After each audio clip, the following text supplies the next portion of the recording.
নাকি সুখ? মানুষ ঠিক কতটা সুখী? কিংবা কত টাকা থাকলে মানুষের আর কোনো দুঃখ থাকে না? আপনার কি মনে হয়?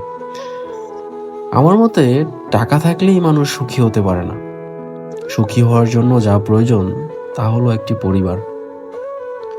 যেখানে পরিবার নেই সেখানে কোটি টাকা দিয়েও প্রকৃত সুখ কেনা যায় না। এটা আমার থেকে সবচেয়ে ভালো বুঝবেন যারা প্রবাসী থাকেন, যারা দেশের বাইরে থাকেন। অর্থ হয়তো মানুষকে সাময়িক সুখ দিতে পারে, কিন্তু সার্বক্ষণিক সুখ এনে দিতে পারে না। কারণ জীবনে প্রতিটি মুহূর্তে আনন্দের জন্য, সুখের জন্য প্রয়োজন একটি পরিবার, একটি সংসার, বাবা মায়ের স্নেহ, পরিবারের ভালোবাসা,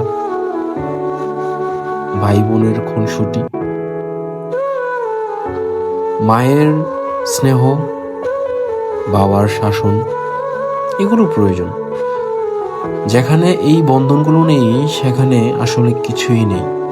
টাকা দিয়ে হয়তো ক্ষণিকের সুখ কেনা যায়, কিন্তু আমার মতে অনন্তকালের সুখ কেনা যায় না, কখনোই না।